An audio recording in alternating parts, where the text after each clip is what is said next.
हरे हरे कृष्ण कृष्ण कृष्ण हरे हरे।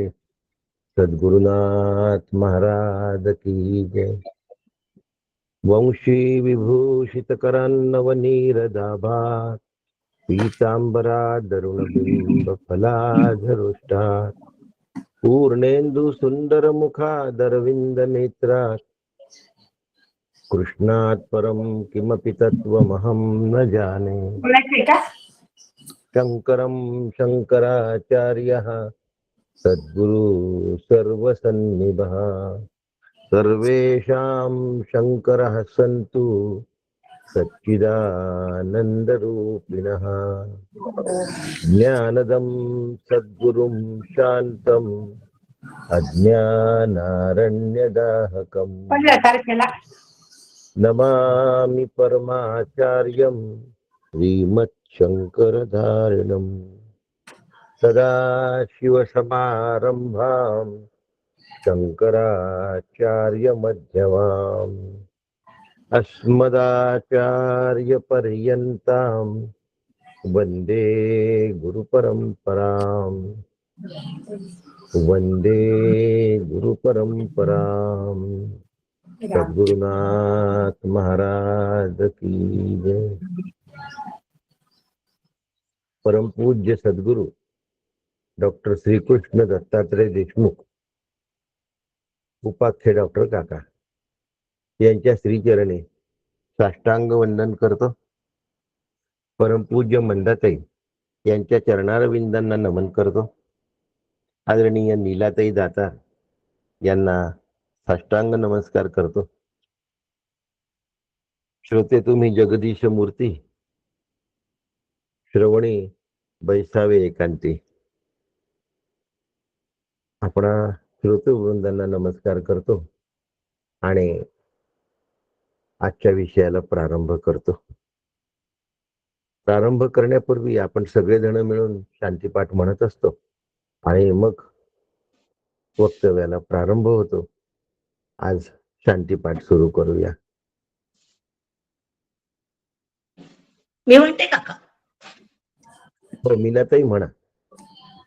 कानी सद्वचन ऐकावे, यज्ञ कर्मी समर्थ व्हावे, नेत्री शुभची पहावे आम्ही सदा, इंद्रिये आणि शरीर स्थिर करोनी स्तुती पर, देवा लागी आयुष्य हित कर भोगो आम्ही, इंद्र महान कीर्तिवंत, उषा अति ज्ञानवंत, चक्ररूप गरुड बलवंत, हरिष्ठ नाशी, जो चतुराननाचा पुत्र, बृहस्पती ज्ञानवंत, आमुचे कल्याण अनंत करो सदा।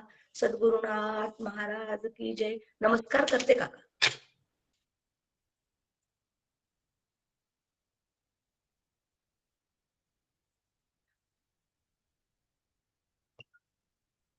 मागच्या आठवड्यात नेटवर्कच्या प्रॉब्लेममुळे कारिका सुरूच करता येईना। त्याचं वक्तव्य 2-3 वेळा होऊन गेलं होतं, म्हणून आज कारिकाला थेट हात घालतोय। एवं न चित्तजा धर्मा चित्तम वापी न धर्मजम, एवं हेतुफला जातीम प्रविशंती मनीषिणः। 54 नंबरची कारिका आहे। जे उत्पन्नच होत नाही, म्हणजे ज्याची निर्मिती चित्तापासून होते असं वाटलं, त्या अचेतन जड चित्तापासून जगत निर्माण होऊ शकत नाही आणि चित्तही उत्पन्न झालेलं नाही। त्यामुळे कार्यकारण वस्तू नावाच्या नाना वस्तूंची जाण ही सुद्धा अंतःकरणात काय आहे, भ्रम तयार झालेला आहे। म्हणून 55 आज आपण 61 पर्यंत कारिका घेणार आहोत।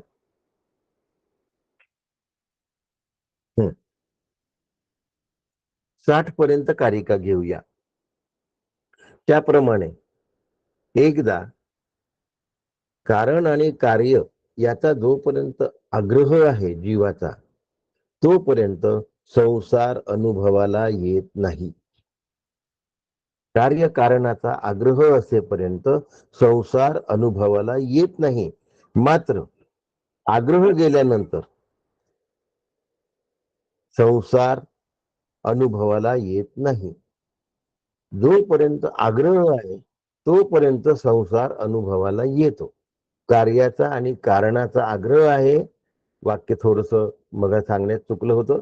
कार्य कारणाचा आग्रह आहे तोपर्यंत संसार अनुभवाला येतो आणि ज्या दिवशी तो आग्रह संपतो त्या दिवशी संसार अनुभवाला येत नाही.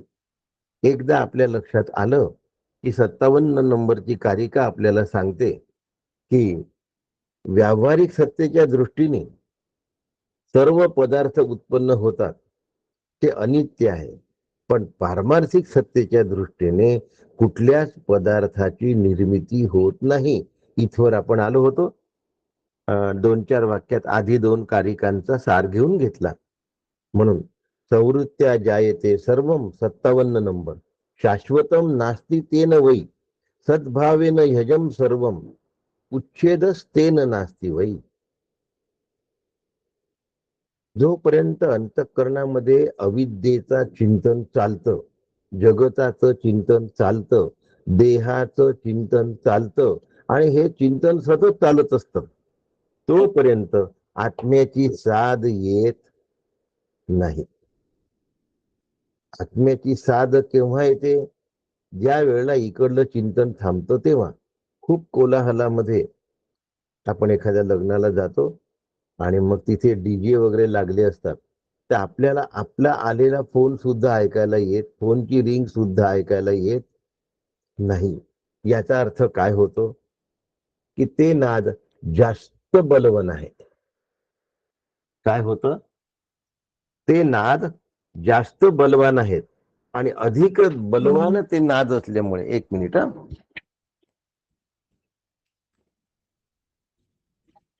अद्वैतचा सारखा फोन येतोय. हा, त्याच्याशी संपर्क करा. अगं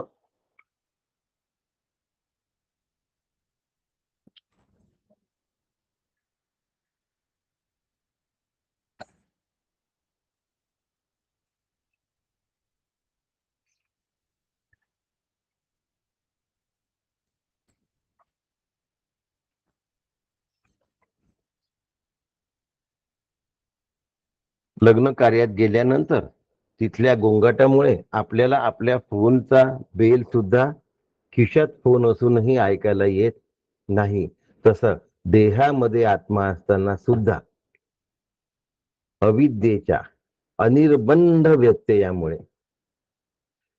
काकांनी निनाद शब्द वापरला आहे, अविद्येच्या निनादामुळे आम्हाला आत्म्याची रिंग येत नाही. म्हणून जोपर्यंत आम्ही अविद्येला खरं मानतो, म्हणजे देह खरा आहे असं समजतो आणि संसार कल्पित आहे असं न समजता सत्य आहे असं समजतो, तोपर्यंत अविद्येचा निराश झालेला नाही. म्हणून अविद्येचे घणाघाती आवाज, कसे आवाज? घणाघाती आवाज आमच्या चित्तावर एवढ्या सपाटून उमटत असतात की त्याच्यामुळे आम्ही आत्मस्वरूपाचा नाद ऐकू शकत नाही. आत्मस्वरूपाचा नाद आम्ही ऐकू शकत नाही, हे आम्हाला लक्षात घ्यायचं आहे. आणि हे जर लक्षात घेतलं तर आमचं काम झालं म्हणून समजायचं आणि मग आम्हाला ते नाद बरोबर ऐकायला येणार आहे. आता एवढा मांडुक्याचा अभ्यास आपला इथपर्यंत येऊन पोचलाय. आपण आला तर शांती प्रकरणापर्यंत येऊन पोचलो आहे. मग आपली जबाबदारी काय आहे? जबाबदारी आहे त्या अविद्येच्या नादातून स्वतःला निवृत्त करणे. मग आता नादातून मी निवृत्त झालो की अविद्या निवृत्त होते. बघा, सावलीच्या नादात मला राहायचं नाहीये. सावली असली तर त्यांनी काही फरक पडत नाही आणि मग आत्म्याचा मंद गुंजन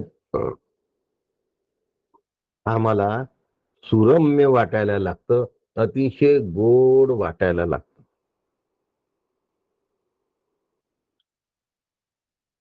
मग आता एकदा अविद्या निवृत्त झाली म्हणजे कशी झाली हो? आम्हाला कुठल्याही गोष्टीचं कार्य आणि कारण यांच्यामध्ये उत्सुकता राहत नाही. कार्यामध्ये आणि कारणामध्ये आम्हाला उत्सुकता राहत नाही. कारणामधली उत्सुकता निघून गेली की कार्यामधली उत्सुकता तशीच आपोआप निघून जात असते. उदाहरण दिलंय त्यांनी की गारुड्याचे खेळ होतात, परंतु मूळ तशा प्रकारचं ते नाही हे आमच्या लक्षात आलेलं असतं की नसतं? आलेलं असतं. वास्तविक गारुडीचा जो खेळ आहे तो एक नजरबंदी असतो. काय असते? आमची नजर बांधली असते आणि नजर बांधल्यामुळे आम्हाला ते खरं वाटतं. तसं या संसार चक्रामध्ये आम्हाला का खरं वाटतं? कारण हेतुफलाचा अध्यास आम्हाला झाला असतो. कार्य आणि कारण संबंधांचा आम्हाला अध्यास झाल्यामुळे का बरं असं झालं? मी उदाहरण दिलं होतं. का विवाह झाला?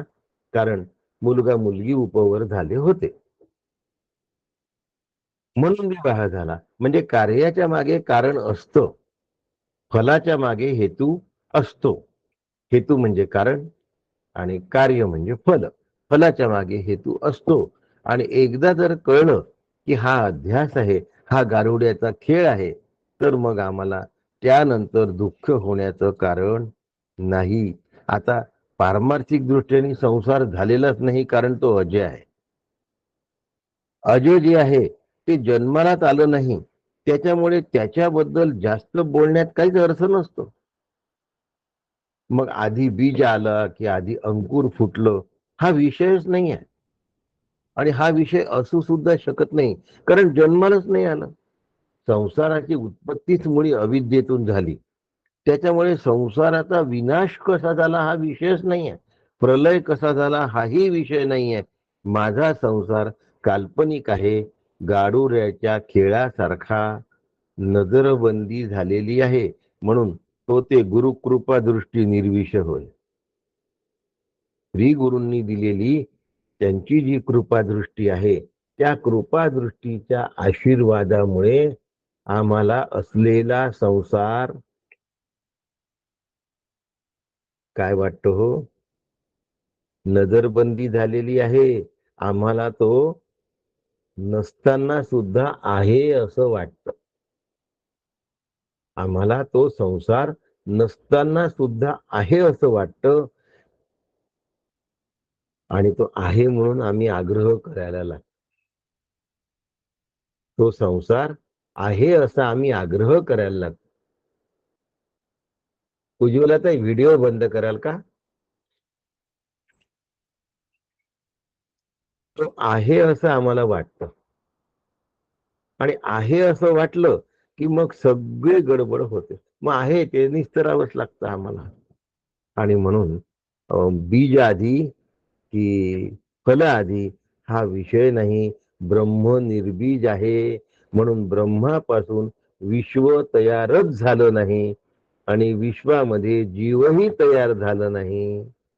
मग आता जीव आणि जगत यांच्याविषयी बोलण्याची आतमध्ये खास आम्हाला असता कामा नये. आमचं काय असतं? थोड्या थोड्या वेळाने जे काही झालं, पूर्वी काय व्हायचं?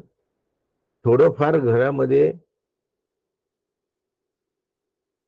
वेड्या वाकड्या हालचाली झाल्या, बोलणे झाले, कोणाचे? नणंद भावजई, सासू सून, इत्यादी इत्यादी, की लगेच शेजाऱ्याला सांगायचं. लगेच त्या कान गोष्टी ताबडतोब कुठल्या ना कुठल्या कारणाने शेजाऱ्याला भेटून ते सगळं सांगायचं. आणि त्या शेजाऱ्यांनी असंच करायचं, आपल्या घरातलं यांना येऊन सांगायचं. आता असं शेजाऱ्याशी कोणी बोलत नाही. काळ बदलला आहे, पण फोनवर सांगितल्याशिवाय राहावं नाही. आतमधली वळमळ बाहेर ओकारीच्या रूपाने आल्याशिवाय राहत नाही. आणि म्हणून पुन्हा झालं, काय झालं? जे जग झालंच नाही, ज्या संसाराची उत्पत्तीच झाली नाही, त्या क्षणभंगूर विषयाला, कल्पित विषयाला आम्ही सत्यत्व देतो. उत्पन्न झालं असं समजतो, मग तो निस्तरण्यासाठी प्रयत्न करतो. अशा पद्धतीने संसाराचं सत्यत्व दीर्घत्वाने चालू राहतं. वास्तविक हा संसार झालेलाच नाहीये. साखरेचा रुखवंतातला सोफा सेट, खुर्ची आणि टेबल हे फक्त कल्पित आकार आहेत. वास्तविक तो सोफा सेट, टेबल, खुर्ची नाही, कारण त्याच्यावर आम्ही बसू शकत नाही. पण असं असताना सुद्धा त्या कल्पिताला सत्य मानलं की मग काय होऊन जातं? मग सगळे बंधनं पाळावे लागतात. माझी नात खेळत होती आणि खेळता खेळता तिने तिच्या खेळण्याच्या गॅसवर दुधाचं भांड ठेवलं आणि पुन्हा बाकी स्वयंपाकाला लागली. आणि एकदम स्वयंपाक करता करता तिच्या काय डोक्यात आलं, ती म्हणाली, आबा ते दुधाचं भांड उचल, नाहीतर दूध वर चाललं जाईल.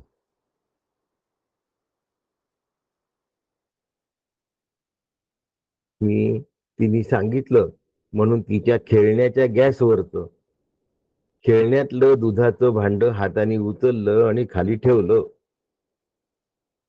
तर ती म्हणली, आबा तुला एवढं कसं कळत नाही, ते भांड गरम होतं, त्याने तुझा हात भाजणार होता, ते सांडशीने उचलायला पाहिजे होतं. आता भाजला की नाही हात? एकदा कल्पित बंधनाला सत्य मानलं की खेळण्यातलं गॅसवरचं दुधाचं भांड सुद्धा सांडशीनीच उचलावं लागतं. त्याच बंधनाच्या चाकोरीमधून जावं लागतं. आम्ही संसाराला सत्य मानल्यामुळे मुलं बाळ, घरदार, शेजार पाजार, गाव आणि नातलग आणि माझा देह या सगळ्यांशी एका ठराविक बंधनाच्या चाकोरीतून वागावंच लागतं, कारण आम्ही संसार सत्य मानला. मग त्या संसाराचं वर्णनही करावं असं वाटतं, कारण मग आम्हाला चैन पडत नाही. म्हणून शब्दाचा तिथे काही उपयोग नाही, लागही नाही. 195 नंबरची ओवी आहे, तेच शब्दादी न चालते, वाणी ही परतून येते, म्हणून ब्रह्म वर्णना परते एकमेव. तिथे शब्दांचं काहीच चालत नाही. तिथे वाणी निरर्थक ठरते, म्हणून ब्रह्म हे वर्णनाच्या अतीत आहे. त्या ब्रह्माचं वर्णन करता येत नाही, कारण माया जैसे मृगजळ,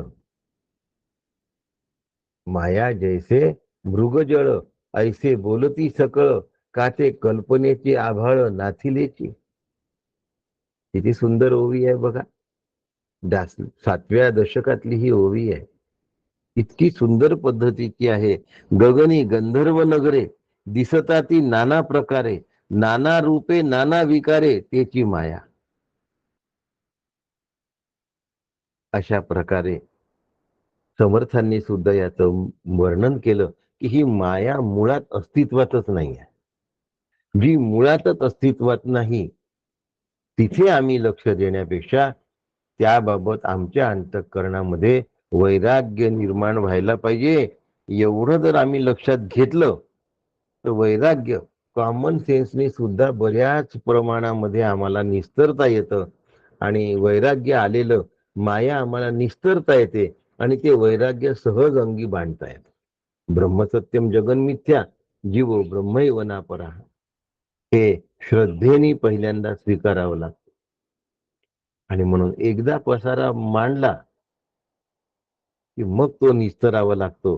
त्याच्यामुळे पसारा न घालणं हा सगळ्यात चांगला रस्ता आहे. तुका म्हणे एक विठ्ठलची खरा, अवघा तो पसारा वावगाची. संसार अज्ञानाचा आहे, संसार अहंकाराचा आहे. इथे माझे आणि अहम आला की सगळा संसार आला. अहंकाराच्या मैदानावर मनबुद्धी चित्ताचा खेळ चालत असतो. आणि मग अहंकार दुखावला की तिथे दुःख असतं, अहंकार सुखावला की तिथे सुख असतं. आणि आम्ही या सुख दुःखाच्या झगड्यामध्ये आयुष्य घालवतो.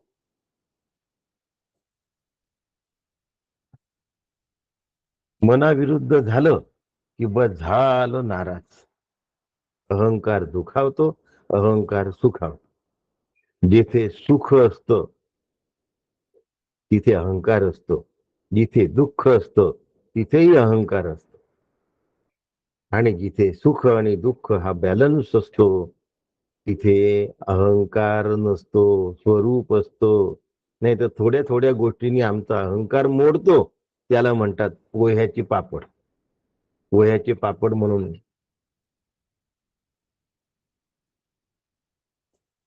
गावाचं नाव विसरलं मी. खूप 300 एकरचा भाग आहे ज्याच्यामध्ये फक्त कमळच आहेत लागलेले. मध्य प्रदेशात उज्जैनकडे आहे ते गाव. मी पाहून आलो आहे. तर तिथे पोह्याचे पापड मिळतात. आणि त्या पापडाला थोडासा जरी हात लावला तरी कडकड कडकड कडकड आवाज आहे. आमच्या मनाविरुद्ध घडलं की आमच्या अहंकाराला धक्का लागतो आणि मग शांती बिघडते. जे नीट ऐकतात आहे त्यांनी बघावं, 100 जण आहेत, पण माझी शांती बिघडू नये याच्यासाठी मी हा अभ्यास करतो आहे. प्रापंचिक जीवनात माझ्या दृष्टीने सुसंगत, माझ्या दैनंदिन जीवनाशी सुसंगत असे विचार परमार्थाच्या आधाराने मला गोळा करता आले पाहिजे. वैराग्य म्हणजे अनासक्ती आहे. वस्त्र बदलणे म्हणजे वैराग्य नव्हे. भगवं घालणं म्हणजे वैराग्य नव्हे. मी हे खात नाही, ते खात नाही असं करणं म्हणजे वैराग्य नव्हे. वैराग्य म्हणजे अनासक्ती. न धरी रे संग, राही रे निश्चळ, लागू नेदी मळ ममतेचा. या नावं अद्वैत शुद्ध ब्रह्मज्ञान. अनासक्ती म्हणून तुका म्हणे न अंतरीच्या थारा आनंदात.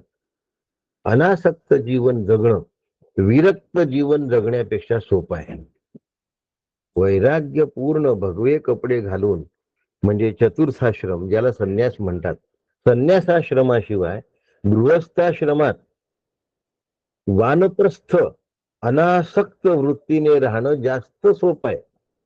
आज संन्यासी झालात तुम्ही, घर सोडावं लागतं, सगळे लोक सोडावे लागतात, भगवे कपडे घालावे लागतात. मग आंघोळीला गरम पाणी मागायची सोय नाही, जेवायला गरम अन्न मागायची सोय नाही, झोपायला कुठेतरी मंदिराचा आडोसा घ्यायचा किंवा झाडाच्या खाली झोपायचं. त्यापेक्षा घरात राहून अनासक्तीने राहावं, याला वानप्रस्थ जीवन असं म्हणतात. म्हणजे राहणं जंगलात, फक्त असायचं घरात. मी अनासक्तीने राहतो आहे की नाही यासाठी माझा साक्षीदार दुसरा नसतो, मीच असतो. संन्यस्त वृत्तीने घरात राहता येतं. आणि म्हणून मोठमोठे आश्रम बांधण्याचे काही कारण नाही. आश्रमामध्ये पुन्हा हे पाहिजे, ते पाहिजे, ते पाहिजे असं करण्यापेक्षा घरामध्येच अनासक्त वृत्तीने राहणं हा मॉडिफाय झालेला आश्रम आहे. कळताय? मग मी संन्यास आश्रमात गेलो, घरात राहूनच संन्यस्त वृत्तीने राहायचं, याला मॉडिफाय केलेला आश्रम असं काकांनी शब्द वापर. परवडतं की नाही हो? काय करावं लागतं? काकांनी सांगितलं त्याप्रमाणे मी करायचं. काही नाही, आपण घरात राहायचं, आपण रिटायर्ड झालेलो आहोत. मग आता आपल्याला करायचं काय आहे? काही नाही करायचं. बस इलेक्ट्रिकचं बिल भरा, पाण्याचं बिल भरा,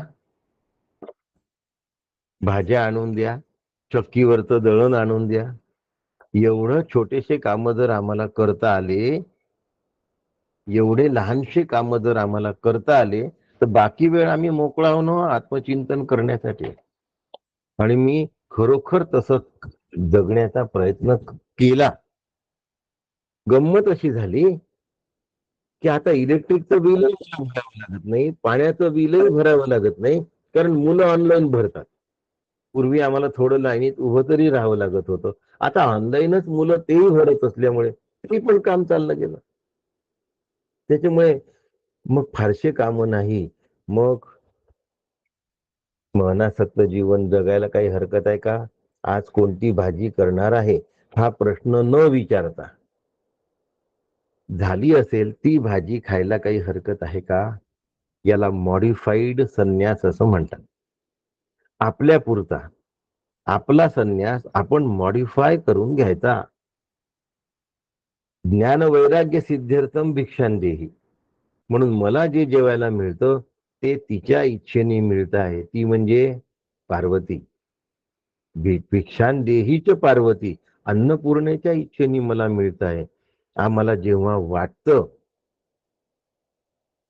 की मी एवढं अनासक्तीने जगतो, पण घरातल्या लोकांना त्याचं काही वाटत नाही, अनासक्ती मोडली. मला कोणीतरी थाप द्यावी, शाबासकी द्यावी असं वाटणं, ती सुद्धा आसक्ती आहे.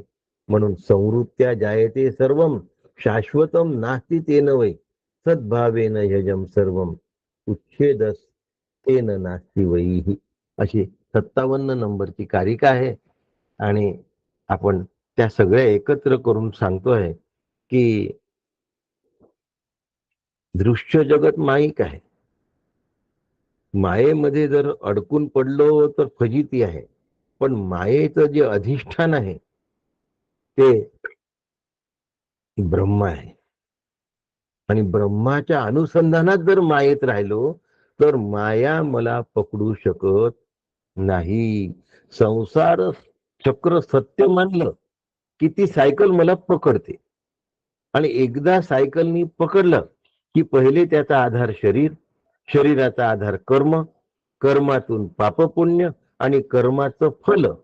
आणि त्यामुळे सुख दुःख हे अनिवार्य असतात. अधिक सुख अधिक पुण्यामुळे प्राप्त होतं, अधिक दुःख अधिक पापामुळे प्राप्त होतं. पण सुख दुःखाची इच्छाच जर अंतःकरणामध्ये नसेल तर पुण्य आणि पाप दोनही माझ्या हातून घडत नाही. म्हणून पाप आणि पुण्य या दोनही गोष्टी विलयाला जातात. आणि मी सुख दुःख नावाच्या द्वंद्वातून निघून जातो, सुखरूप होतो. सद्गुरूंना म्हणायचं द्वंद्वातीतम गगन सदृशम. आणि आम्ही मात्र द्वंद्वातच राहायचं. संसार चक्राचा जो व्याप आहे त्यातून पुन्हा जन्म मरणाचं चक्र तयार हो. म्हणून 58 नंबरची कारिका सांगते, धर्मान इति जायते. काय म्हणते? धर्मा य इति जायते ते जायन्ते तेन तत्वतः जन्म मायोपमम तेषाम साच माया न विद्यते. आणि म्हणून एकदा जर कळलं आम्हाला की जे दिसते ते कार्य आहे, त्याच्या मागे कारण आहे, आणि कार्य आणि कारण दोनही अजात आहे, तर मग आम्ही कार्य कारणाचं चिंतन करणं थांबवून देतो. सगळेच अजात असेल तर मग माझा मित्र सुद्धा अजात झाला, माझा वैरी सुद्धा अजात झाला. म्हणजे मला मित्र नाही, मला वैरी सुद्धा नाही.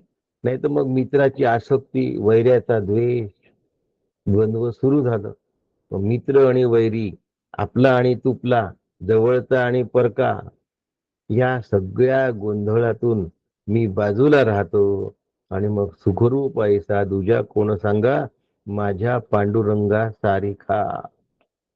म्हणून परमार्थामध्ये एकदा नीट विचार करण्याची, सुसंगत अखंड सुखाच्या मार्गाच्या विचाराची दिशा मिळाली,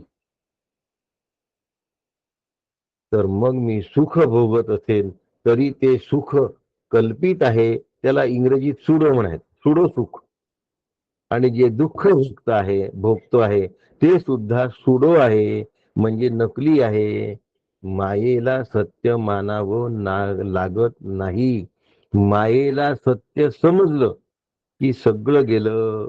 रज्जू सर्प जिथं धरिला त्याचे कौतुक पाहू चला. संत काय करतात, हा रज्जू सर्प हाताने धरतात आणि अशा संतांचं कौतुक पाहायचं, असं नाथ महाराज म्हणतात.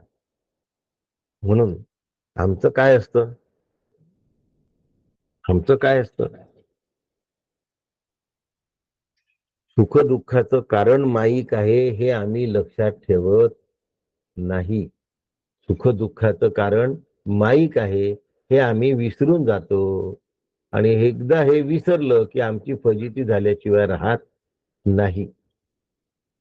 आमची फजिती झाल्याशिवाय राहत नाही. आणि एकदा फजिती झाली की मग आम्ही कुठलेच राहत नाही. काय म्हणायचं आहे मला, एकदा फजिती झाली की मग आम्ही कुठलेच राहत नाही. म्हणून नेहमी काळजी घ्यायची. काय काळजी घ्यायची, मी सुखामध्ये रमता कामा नये, मी दुःखामध्ये रमता कामा नये. सुख दुःखाशी माझा काडी मात्र संबंध नाही. सुख दुःखाशी माझा काडी मात्र संबंध नाही. एकदा जर आमच्या लक्षात आलं तर आमचं काम झालं म्हणून समजायचं. नाहीतर आम्ही सुख दुःखामध्ये हुरळल्या जातो, होरपळल्या जातो.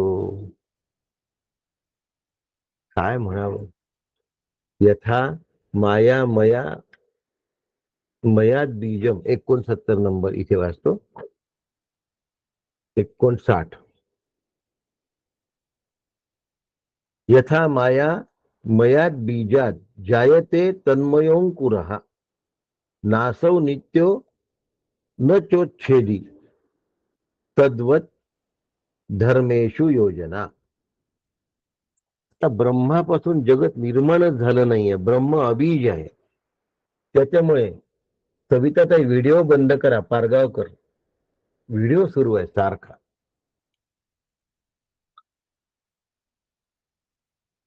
काहीच करायचे नसते. परमार्थात ज्ञानमार्ग सोपा कसा आहे, ज्ञानमार्गात फक्त विचार करायचा असतो. आणि हा विचार केव्हाही कसाही कुठेही करू शकतो, कोणत्याही परिस्थितीत करू शकतो. म्हणून वेदांत चिंतनाला यम नियम आसन प्राणायाम अशा प्रकारच्या बैठकीची गरज पडत नाही. अशा प्रकारच्या बैठकीची वेदांताच्या अभ्यासाला गरज पडत नाही. एवढा हा अभ्यास सोपा आहे. महाराज म्हणतात ना, ब्रह्मचैतन्य पेढा कसाही खाल्ला तरी गोडच लागतो, कोणी करून खावा हा विचार करायची गरज नाही. तसं यमनियम आसन प्राणायाम या गोष्टीची ज्ञान मार्गाला गरज पडत नाही. तुम्ही कुठेही केव्हाही कसाही विचार करू शकता. म्हणजे कशाही स्थितीत, म्हणून वस्तुसिद्धीर विचारेण, वस्तुसिद्धीर विचारेण न कश्चित कर्म कोटिभिही. म्हणून चित्तस्तु शुद्धयेत कर्म न तू वस्तू उपलब्धये वस्तुसिद्धीर विचारेण न कश्चित कर्म कोटिभिही. आता 60 नंबरची कारिका. नाजेषु सर्व धर्मेषु, शाश्वत आणि अशाश्वत, शाश्वता शाश्वता भिदा, यत्र वर्णा न वर्तन्ते विवेकस्तत्र नोच्यते. जन्मालाच आलो नाही तर मुलाबाळांचा विचार करायला पाहिजे का हो, नातलगांचा विचार करायला पाहिजे का हो. एकच विचार करायला पाहिजे, ब्रह्म सत्यम जगन मिथ्या जीवो ब्रह्मैव न परहा. पण मिथ्या म्हणावं लागतं. जीव आणि जग याला मिथ्या का म्हटलं आहे, कारण ते सत्य आहे असा आमचा जन्मोजन्मीचा निश्चय झाला आहे. त्यातून मला बाजूला होता आलं पाहिजे म्हणून मिथ्या म्हणायचं आहे. ब्रह्म सत्यत्वाचा निश्चय जपणं आणि जगन्मिथ्यत्वाचा निश्चय जपणं, दोनही निश्चय एकमेकांना पूरक आहेत. ब्रह्मसत्यत्वाचा निश्चय जपायचा आहे, जगन्मिथ्यत्वाचा निश्चय सुद्धा जपायचा आहे, कारण हे एकमेकांना पूरक आहे. ब्रह्मसत्यम जगन्मिथ्या, जीवो ब्रह्मैव नापरः. जीव सत्य का वाटतो? कारण जीव शरीराला धरून असतो आणि त्यामुळे त्या जीवाला शरीर सत्य वाटतं आणि शरीराला उचापती करण्यासाठी असलेलं जे जग आहे ते जगही खरं वाटतं. म्हणून आम्हाला उचापती रहित झालं पाहिजे. उचापती रहित असं एकच तत्व आहे, त्याला ब्रह्म असं म्हणतात. आता हा शब्द पाहिल्यावर तुम्हाला थोडस हसायला येईल. का बरं हसायला येईल? याचं कारण असं आहे की आम्हाला काय आहे, उचापती शब्द फार आवडतो, अत्यंत आवडतो. हसत खेळत परमार्थ समजून घ्यावा आणि तो करावा, त्यामुळे बोध लवकर होतो. एकदा मी डॉक्टर काकांना म्हटलं होतं की काका, हसत खेळत परमार्थ तुम्ही म्हणता, तर आम्ही एक 4 दिवसाचं शिबिर घेतलं, ते हसत खेळत घेतलं आणि खूप आम्ही हसलो आणि खेळलो. तर काका म्हणाले, हसत खेळत परमार्थ असावा, पण तो हसत खिदळत कधी होईल याच्यासाठी सावध असावं. हसत खिदळत होता कामा नये. हसत खेळत झालेला जो परमार्थ आहे तो हसत खिदळत होता कामा नये. हसत खेळत झालाच पाहिजे. हो. अज्ञानाची वाट म्हणून काकांनी अंधाराची वाट म्हणून एक लेख लिहिला होता. मग त्या लेखावर टीका झाली. फार कठीण बोलतात, असं बोलतात. जीवन विकास मध्ये आलेला लेख आहे. याला हसत खिदळत झालेला परमार्थ म्हणतात. म्हणून हसत खेळत झालाच पाहिजे, पण तिथे जर विवेकाचा धरबंध सुटला क्षणभराचा सुद्धा, तर ऐकणाऱ्या सगळ्यांचा काय होऊन जातो, तोल निघून जातो आणि हसत खेळत परमार्थ हसत खिदळत होतो. मात्र हसत खेळत करावा याबद्दल काका सहमतीचे आहे. काकांचा सेन्स ऑफ ह्युमर किती सुंदर आहे. काका नेहमी हसत खेळतच असतात. आता थोडस आपल्या प्रपंचाविषयी बोलूया. प्रपंचाचा काय असतं, घडामोडी घडतात. काय शब्द आहे, घडामोड. चांगला शब्द आहे. काहीतरी घडतं आणि काहीतरी मोडतं. या ठिकाणी त्यांनी काय म्हटलं आहे, नित्य आणि अनित्य या शब्दाबद्दल ही 60 नंबरची कारिका बोलते की नित्य अनित्याची कहाणी अज अव्यय समजावणी शब्दांची असे. अज म्हणजे जन्माला न आलेला, अव्यय म्हणजे नाश न पावणार. पण आमचा संसार हा घडामोडींनी काय असतो, भरलेला असतो. आता घडामोडी म्हणजे काय, आणि घडामोडी रहित तत्व जे आहे त्याला ब्रह्मतत्व असं म्हणतात. आता जे कधी घडत नाही, जे कधी मोडत नाही, असं जे तत्व त्याला ब्रह्मतत्व असं म्हणतात. आणि घडामोडीमध्ये काहीतरी घडत असतं, काहीतरी मोडत असतं. सुरुवात करूया आपण. एक टोक जन्माचं आणि दुसरं टोक मरणाचं. आता जन्माचं टोक खरं आहे का हो? आपल्या जन्माबद्दल विचार करूया, मग मुलाबाळांच्या, मग घरच्यांच्या. पहिले आपल्या जन्माबद्दल विचार करू की जन्माचं टोक खरं आहे का. थोडीशी शहानिशा करू आता याची. मी जन्मलो हे सगळ्यांना मान्य आहे, कारण अजात भिनलेला नाही.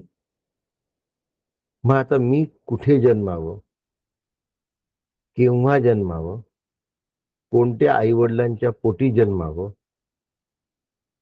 आणि त्यांच्याजवळ किती सुखवस्तू असाव्यात, ते किती श्रीमंत वा गरीब असावे, ते किती सुंदर वा कुरूप असावे,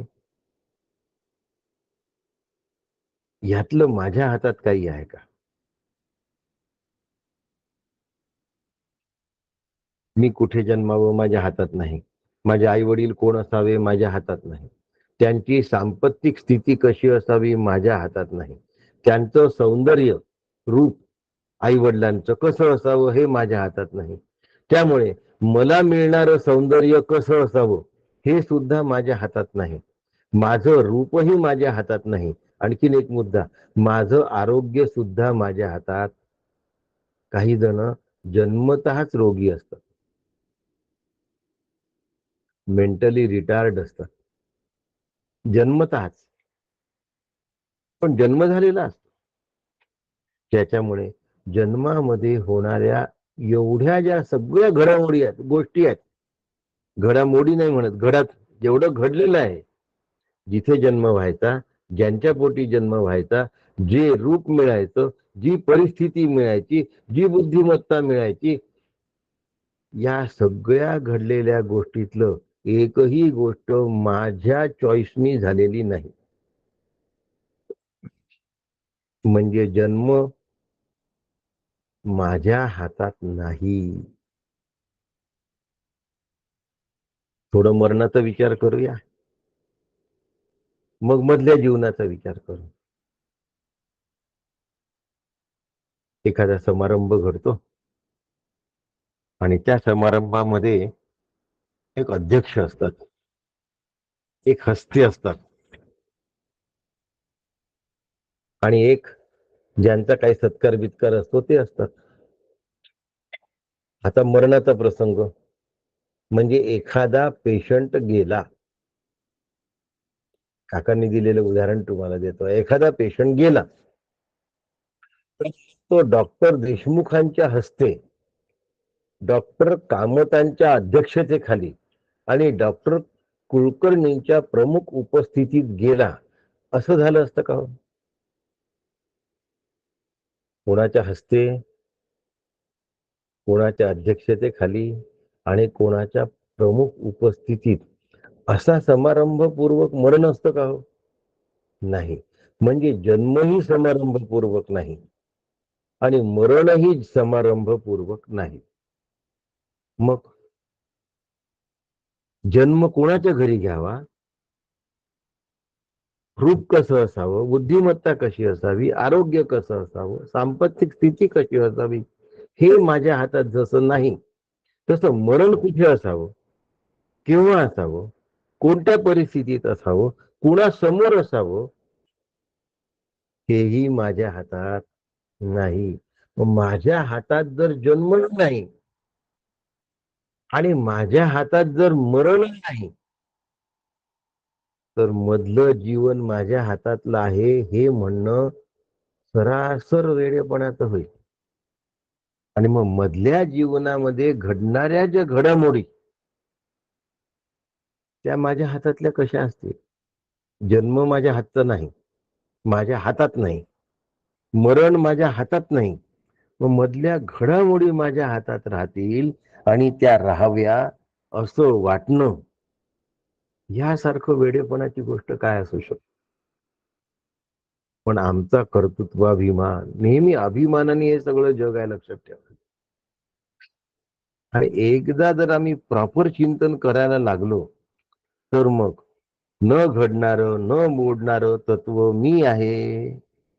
मोडेल ते मोडू द्या, घडेल ते घडू द्या. आमचं काय आहे? घडेल ते घडू द्या, पण मोडलेलं चालत नाही. हा दागिना मोडून आपण आता दुसरा दागिना करू, मग त्या म्हणतात नाही नाही तसं नका करू, तुम्ही दुसरा करून द्या ना. आम्ही नाही म्हटलं नाही, पण हा नाही मोडायचा. आम्हाला मोडलेलं चालत नाही, घडलेलं चालतं. आम्ही स्वीकारून घेतो एखाद्या वेळेला, मनासारखं नाही घडलं तरी स्वीकारून घेतो. पण मनासारखं मोडलं म्हणताच येत नाही. मनाविरुद्ध मोडलेलं आम्हाला चालत नाही. म्हणून संसार सुरू केला की आपलं सगळं आयुष्य संपेपर्यंत एक एक एक एक एक एक वस्तू जमतच जातात, एक एक एक एक विचार जमतच जातात आणि एक एक एक एक घडामोडी आमच्या डोक्यामध्ये साठतच राहतात. आम्ही काही त्याच्यापासून वेगळं होत नाही. त्यामुळे मग दुःखाचा डोंगर तयार होतो. घरातली कुठली वस्तू गेलेली चालत नाही, नवीन आलेली चालते, गेलेली चालत नाही. म्हणून आम्हाला मोडलेलं चालत नाही. आता घरातली वस्तूच मोडलेली चालत नाही, घरातली व्यक्ती मोडलेली चालत नाही, आमचा देह मोडलेला आम्हाला चालेल का?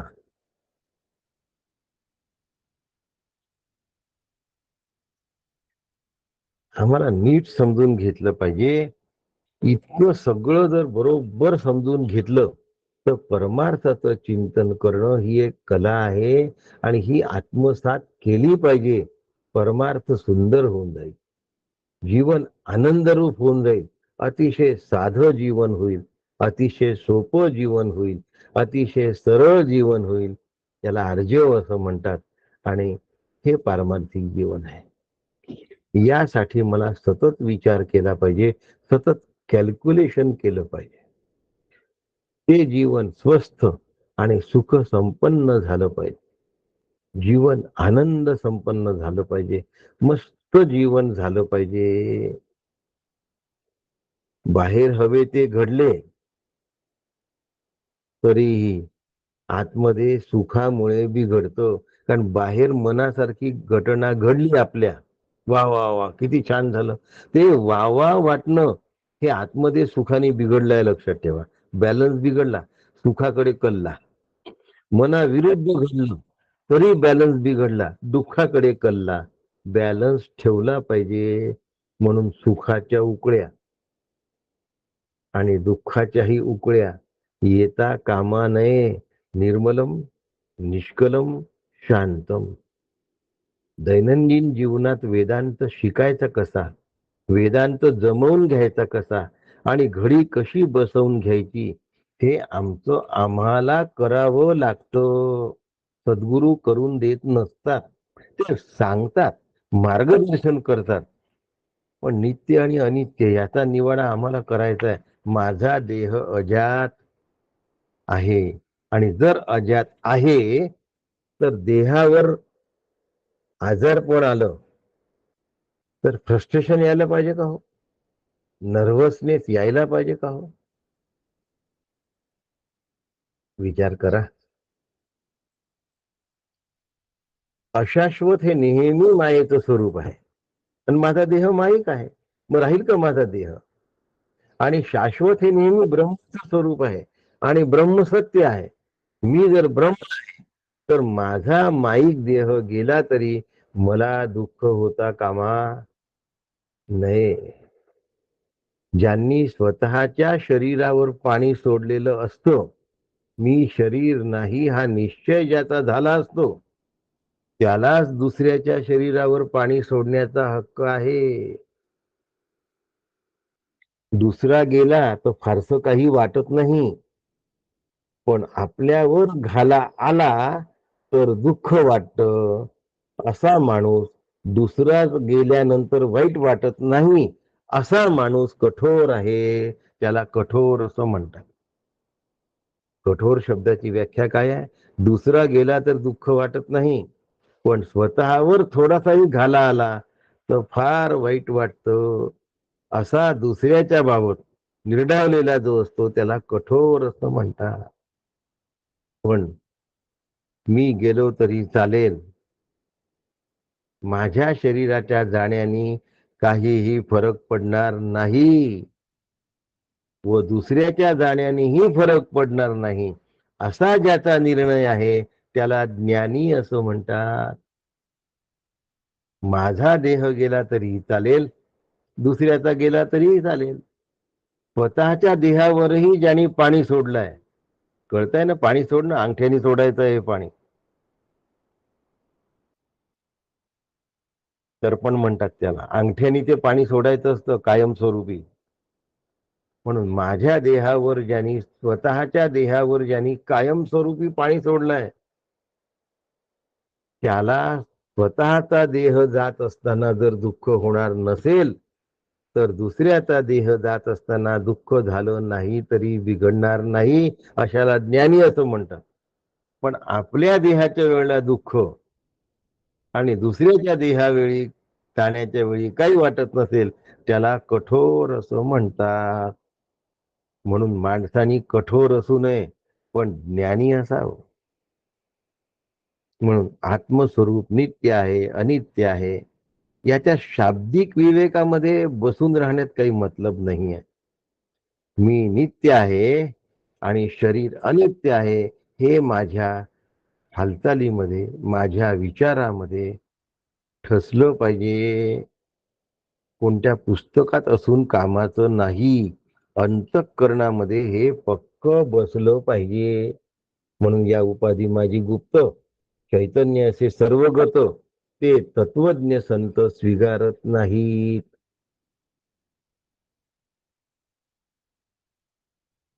सद्गण म्हणजे काय? आत्मा सच्चित आनंद रूप आहे, म्हणजे सद्गण आहे, चितघन आहे, आनंद रूप आहे, आनंद घन आहे. म्हणून असतचा जिथे प्रवेश नाही त्याला सद्गण असं म्हणतात. अचित म्हणजे अज्ञानाचा जिथे प्रवेश नाही त्याला चितघन असं म्हणतात. आणि दुःखाचा जिथे जराही प्रवेश नाही त्याला आनंद घन असं म्हणतात. मी सद्गण, चितघन, आनंद घन आहे. मग माझ्या आतमध्ये जराही फ्रस्ट्रेशन असता कामा नये. शरीर जात असताना सुद्धा डिप्रेशन येता कामा नये, फ्रस्ट्रेशन येता कामा नये.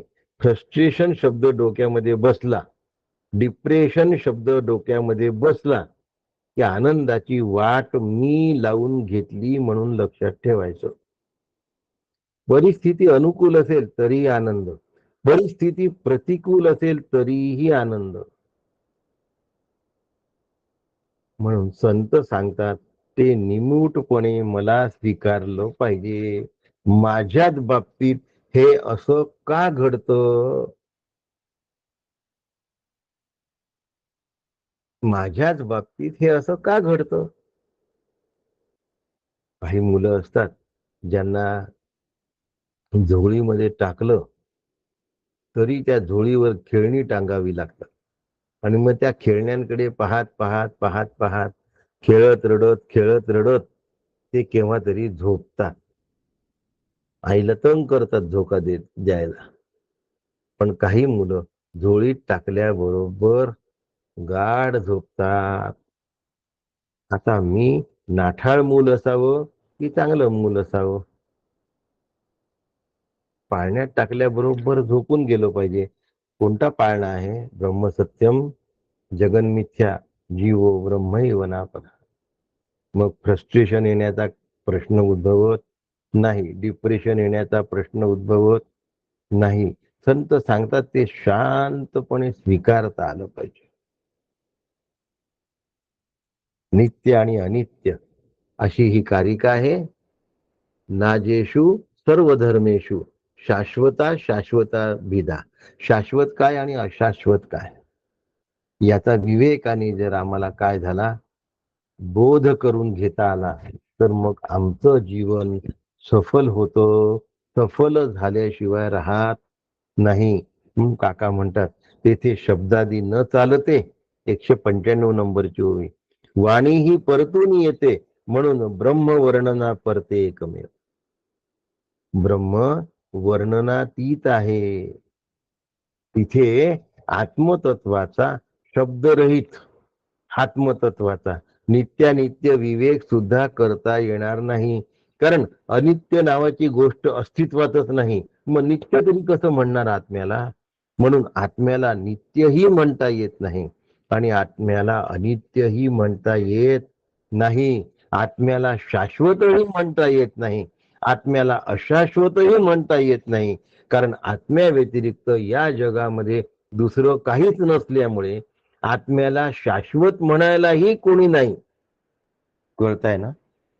आतापर्यंत जगत सत्यत्व, देह सत्यत्व म्हणून जगत आणि देहाला आम्ही अनित्य म्हणत होतो, म्हणून आत्म्याला नित्य म्हणत होतो.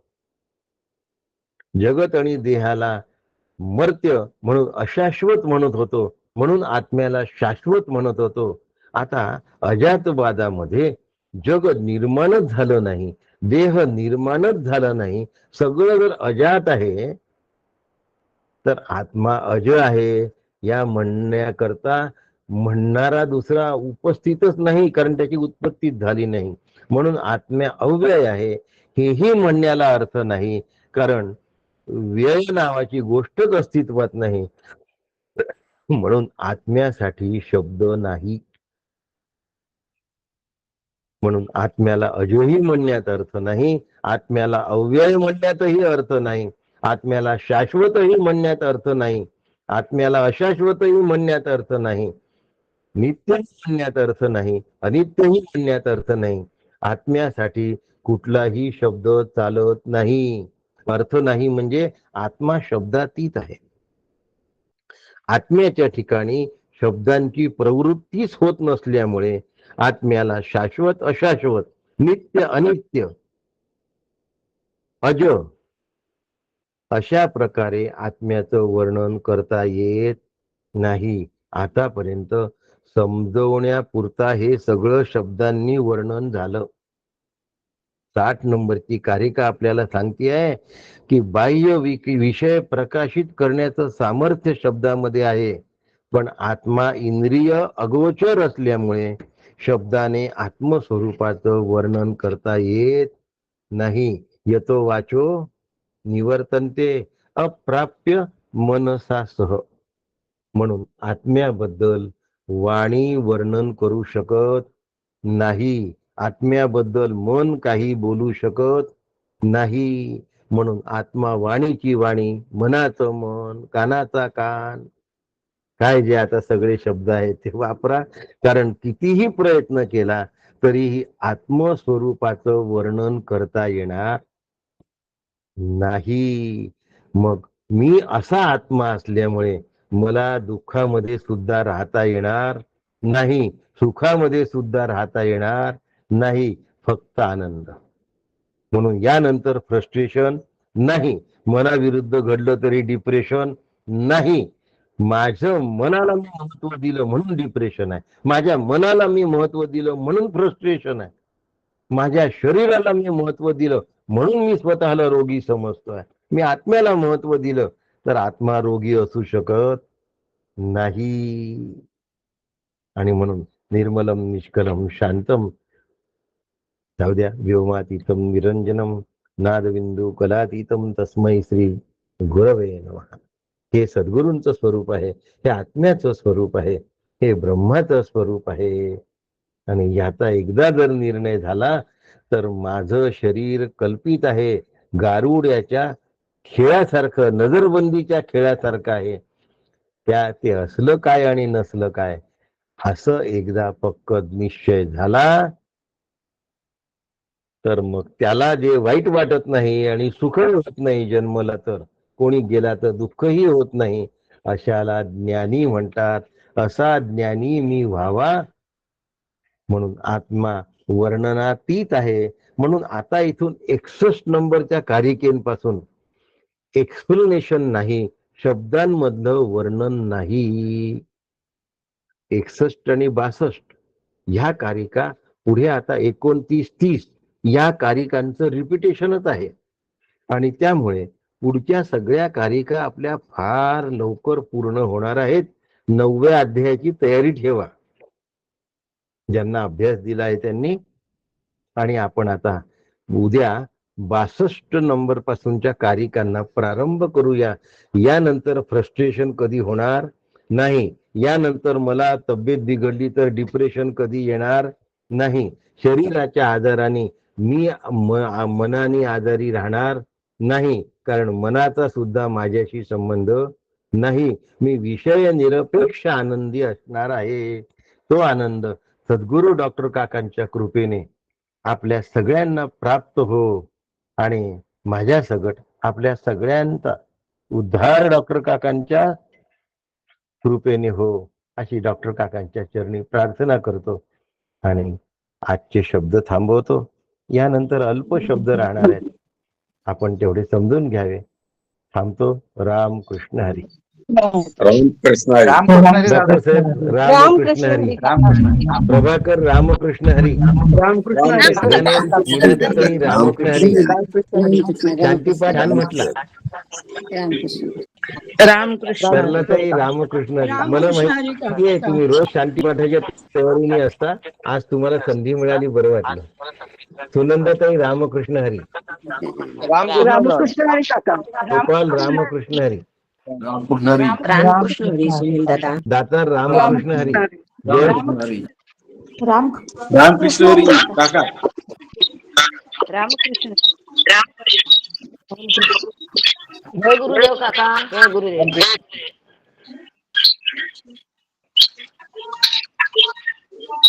रामकृष्ण हरी सर. रामकृष्ण हरी. रामकृष्ण हरी काका. रामकृष्ण हरी काका. रामकृष्ण हरी काका.